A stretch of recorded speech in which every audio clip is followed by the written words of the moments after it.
quick. Over the left jab. Had a great 5th round. When people talk about the greatest fighters of the last 30 years, a few names always dominate the conversation. Floyd Mayweather, Manny Pacquiao, Oscar De La Hoya, and Terence Crawford.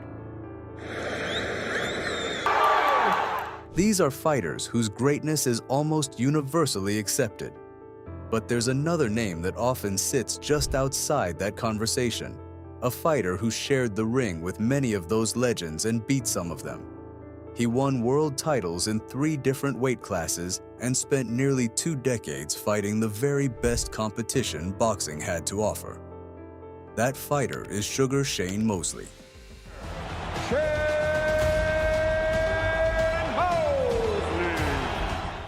Mosley was a rare kind of boxer. He had the speed of a lightweight and the power of a heavyweight. Shane had the mentality of someone who truly believed he could beat anyone in the world.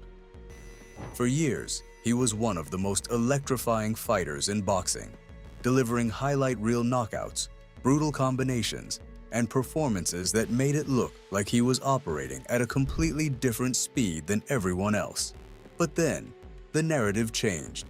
Not in one single moment like other athletes, but slowly through the years, through elite competition, through fighting the very best over and over again. And by the end of his career, the version of Shane Mosley we once knew was gone. He would still have flashes of greatness, but at his best, he was explosive, aggressive, and nearly impossible to keep up with. He defeated Hall of Fame fighters. He headlined massive pay-per-views and fought across 3 decades and multiple generations of champions. You got 2 40-somethings in here who both appear weary and maybe... And yet somehow, when fans debate the greatest fighters of his era, Mosley's name sometimes gets left out. So the real question is, how good was Shane Mosley actually? To answer that, we need to go all the way back to where it all began. Shane Andre Mosley was born on September 7, 1971, in Linwood, California. From the very beginning, boxing was a central part of his life.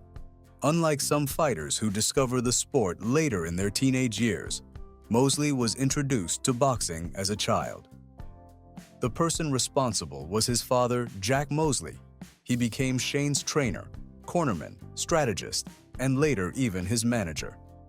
Their relationship was intense and sometimes controversial, but there's no question that Jack Mosley played a huge role in shaping Shane into the fighter he would become. Shane first stepped into a boxing gym when he was just 8 years old, and right away, people noticed something unusual.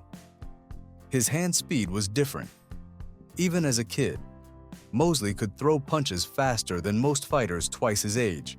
Trainers in Southern California gyms began talking about this quiet kid with lightning hands who seemed to glide around the ring. Outside the ring, Mosley was known for being soft-spoken and reserved. But once the gloves went on, his personality completely changed. He became fiercely competitive. He wasn't just learning how to box, he was becoming obsessed with it. By the time Mosley reached his teenage years, he was already dominating amateur tournaments across the United States. Mosley built an amateur record of 250 wins and only 16 losses, one of the most impressive amateur records of his era. During that time, he won multiple major tournaments, including the U.S. Amateur Championships, the U.S. Olympic Festival, and several Golden Gloves titles. His style stood out immediately. Most amateur fighters rely heavily on point scoring and quick single punches. Mosley fought differently.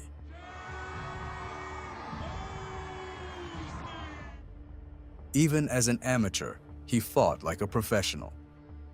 He threw rapid-fire combinations, attacked relentlessly, and constantly pressured his opponents. His speed made him extremely difficult to deal with. Opponents would often freeze as Mosley unleashed 4, 5, or 6 punches before they even had time to react. Champion of the world, called Sugar Shane Mosley. One of the biggest moments of his amateur career came during the 1992 U.S. Olympic trials. Mosley won the trials in the lightweight division, defeating several top prospects along the way. Under normal circumstances, that would have guaranteed him a spot on the Olympic team. But boxing politics intervened, and at the time, the selection process required a final box-off series to determine the official Olympic representative. In that final bout, Mosley lost to a tall, technically skilled fighter named Vernon Forrest. Ironically, Forrest would later become one of the most difficult opponents of Mosley's professional career. But even though Mosley missed out on the Olympics, by the early 1990s, he was already considered one of the best amateur fighters in the country. And at just 21 years old, he decided it was time to turn professional. Shane Mosley made his professional debut on February 11, 1993, in Hollywood, California. His opponent was Greg Puente, a solid, durable fighter. But once the bell rang, Mosley overwhelmed Puente with speed and power, stopping him in the first round by technical knockout. It was a preview of what was to come. Right away, promoters and fans could see something special. Mosley had a unique blend of blazing hand speed, sharp punching power, excellent footwork, and an aggressive style that made his fights exciting. During his early professional years, Mosley fought frequently, sometimes multiple times in a single month. This was common in boxing during the 1990s, and it helped him gain valuable experience quickly. One by one, opponents fell. And by the late 1990s, Mosley had built an undefeated record and emerged as one of the most promising fighters in the lightweight division, and a world title shot was inevitable.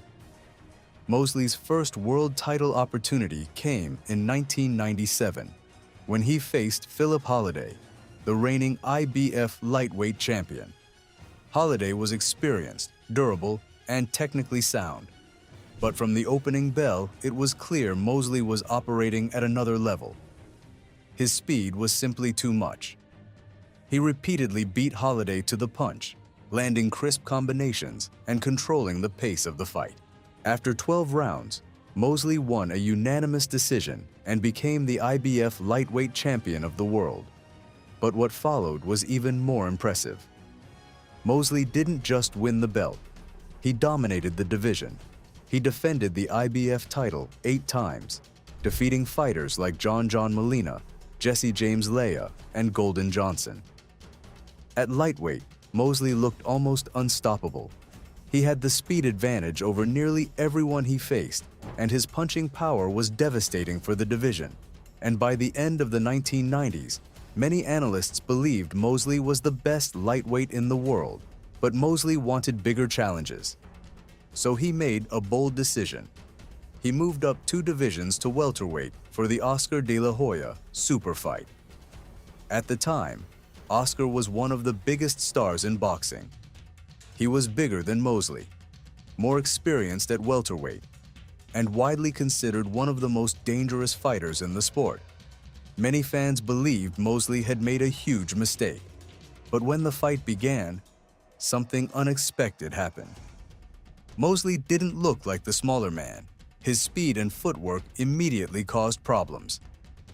Round after round, Mosley pressured De La Hoya, landing explosive combinations and refusing to back down. It was a fast-paced, highly competitive fight, and after 12 rounds, the judges delivered their verdict. Shane Mosley wins by split decision.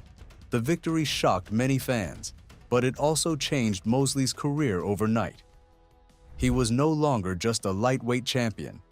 He was now considered one of the best pound-for-pound fighters in the world.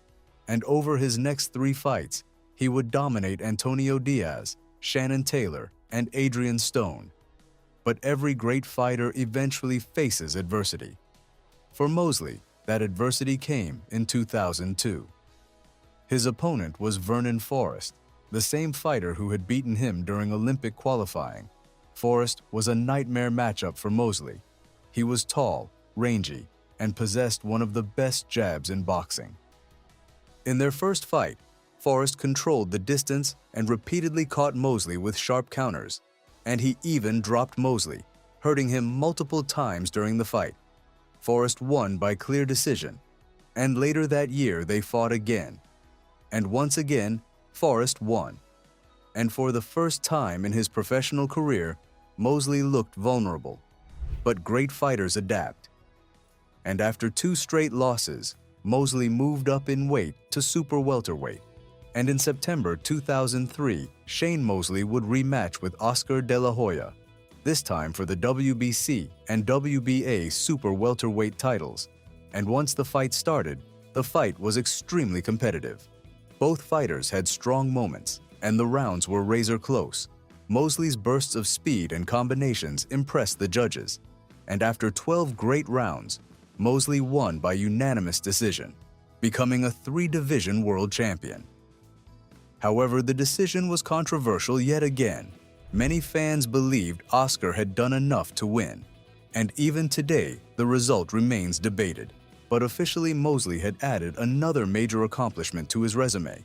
But just like before, Shane was back on top, well, at least until his next fight.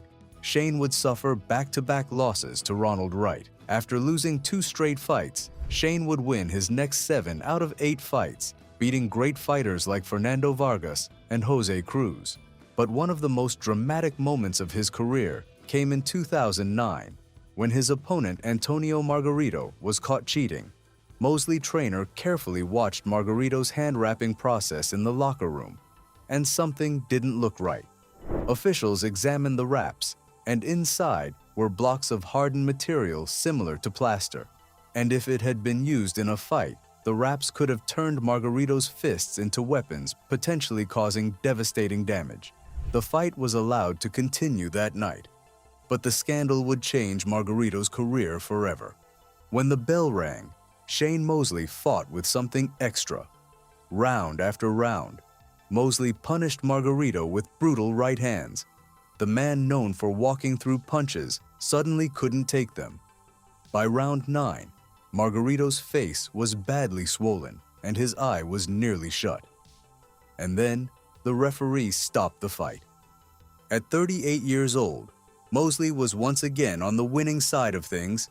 Next up, Mosley was originally scheduled to fight Andre Berto in early 2010. But after a devastating earthquake in Haiti, Berto, whose family is from Haiti, withdrew from the fight. Instead, Mosley landed the biggest opportunity possible, a showdown with undefeated superstar Floyd Mayweather Jr.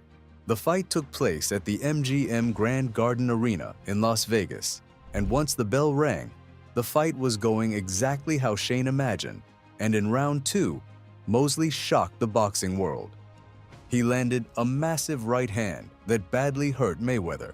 For a brief moment, it looked like Shane was going to knock out Floyd and pull off the upset, but Mayweather recovered quickly. From rounds 3 through 12, Mayweather completely took control of the fight with his defensive brilliance and sharp counterpunching. After 12 rounds, the judges awarded Mayweather a clear unanimous decision victory. Despite the loss, Mosley had proven he could still compete with the best fighters in the world. As Mosley moved into his 40s, the wear and tear of decades in the ring began to show. He continued taking on elite opponents like Manny Pacquiao, Canelo Alvarez, and even though he lost those fights, Mosley remained durable and competitive. He finally retired in 2016 with a record of 49 wins and 10 losses with the 41 knockouts, a career spanning more than 20 years. In 2020, Shane Mosley was inducted into the International Boxing Hall of Fame. Thanks for watching.